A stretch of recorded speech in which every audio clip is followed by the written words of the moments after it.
Во ова издание на Newsflash ке гледате што знаат за НЛО од Пентагон, FBI и другите американски разузнавачки агенции. Може ли Русија или Кина да развиле високо напредна технологија или станува збор за вистински неидентификувани летечки објекти? Цели градови, населби и семејства се прилагодија на пандемијата. Сега кога општеството почна да се отвора, многумина се прашуваат дали работите треба да се вратат како што беа или треба да останат некои промени. Навигацијата од мобилен телефон на вистина помага, но возачот се уште мора да го тргне погледот од патот и да ја проверува мапата на малиот екран. Што ако целата шофершајбна се претвори во навигацијска направа? Останете со нас и ќе дознаете повеќе. Поздрав од Вашингтон. Јас сум Иван Чаномовски, а ова е Newsflash на Гласот на Америка на македонски јазик. Што знаат за НЛО, Пентагон, FBI и другите американски разузнавачки агенции? Извештајот што треба да се објави оваа недела се очекува да покрене многу прашања, особено поврзани со непријателите на САД.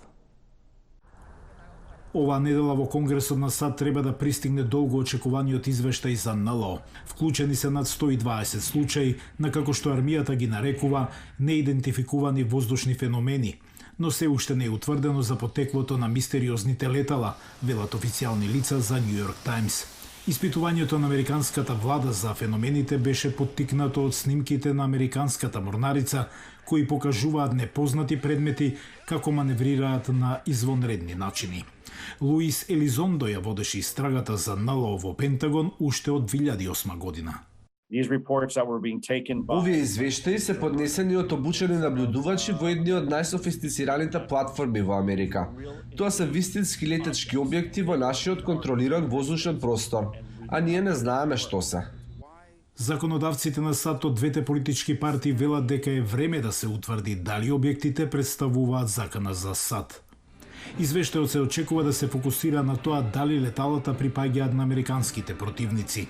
Може ли Русија или Кина да развие високо напредна технологија?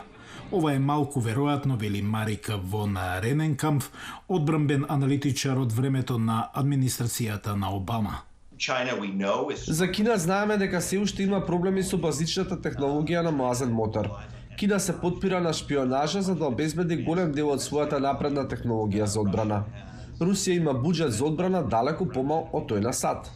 Со оглед на ограничените досега објавени информации, прерано е да се каже дали феномените се резултат на технолошкиот напредок на една нација, велат некои експерти.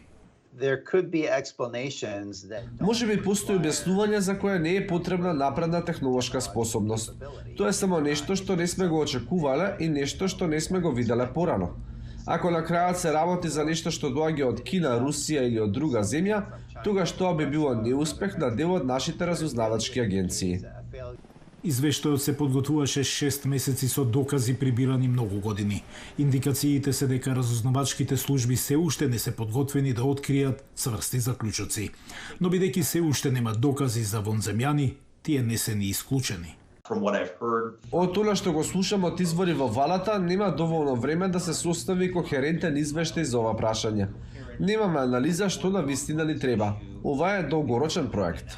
Интригата да биде уште поголема. Кина има своја програма за проучување на НЛО, според неодамнешен напис на South China Morning Post, во кој тамошните истражувачи ги именуваа САД како можен извор на леталата. Со олеснувањето на мерките по пандемијата во САД, во тек се дискусии како луѓето сметат дека треба да изгледаат нивните населби.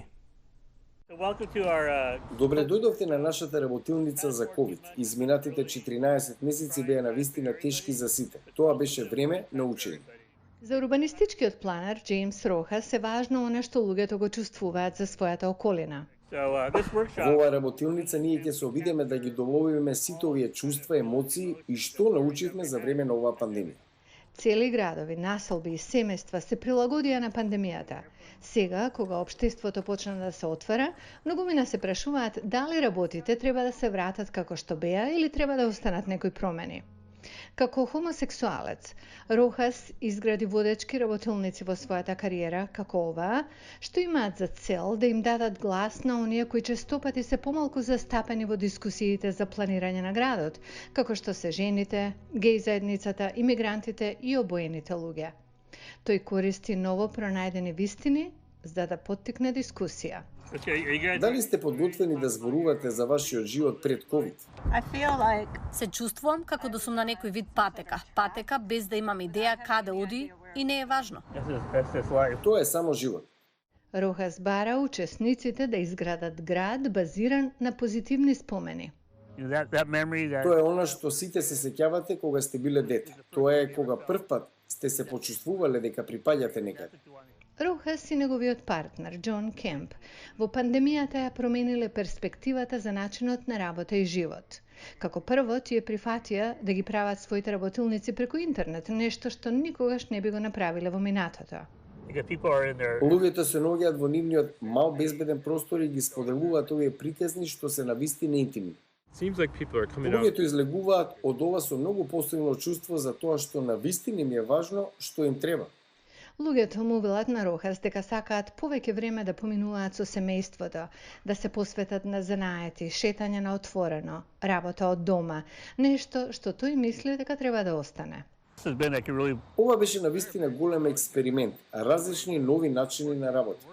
Поминувајќи повеќе време надвор за време на пандемијата, му помогнало на Рохас да живее во стан од 350 квадратни метри што го дели со Кемп. Ова е нашата куќа. Има убав поглед на дрвјата и ридовите на Оклед. Има 350 квадратни метри. Има многу простор. Учесниците на работилницата исто така ја ценат природата, но забележуваат како се зголемува улогата на технологијата. Ние сме надвор заедно, но сепак сме на интернет. Да, природа и технологија. Баланс помеѓу овие две работи. Рохас се надева дека луѓето можат да ја пронедат вистинската рамнотежа за себе, земајќи неколку позитивни лекции од предизвикувачко време. Навигацијата на мобилниот телефон на вистина помага, но сепак возачот мора да го тргне погледот од патот и да погледне во малиот екран. Што ако целата шофершајбна на вашиот автомобил се претвори во навигацијска направа? Навигацијата од мобилен телефон на вистина помага, но возачот се уште мора да го трга погледот од патот и да ја проверува мапата на малиот екран. Што ако целата шофершајбна се претвори во навигацијска направа, по безбеден начин на навигација? Може да креираме 3D слики далеку од човекот кои може да се гледаат само низ специфичен вид на стакло. Тоа го нарекуваме холографско стакло. Швајцарската компанија V-Ray има создадена уникатна фолија која кога ќе се стави помеѓу два слоја на стакло имитира леќа. Ова во комбинација со софтвер и со лазерска проекција овозможува возачот да гледа надградена реалност, со виртуелни информации на шофершајбната, што се разликува од другите видови на надградена реалност, за кои мора да се користат специјални очила или кациги, објаснува основачот на V-Ray Витали Паномарев. Ја рефлектираме светлината директно во ретината на човекот со виртуелен објект, го симулираме начинот на кој вистинскиот објект би ја рефлектирал светлината.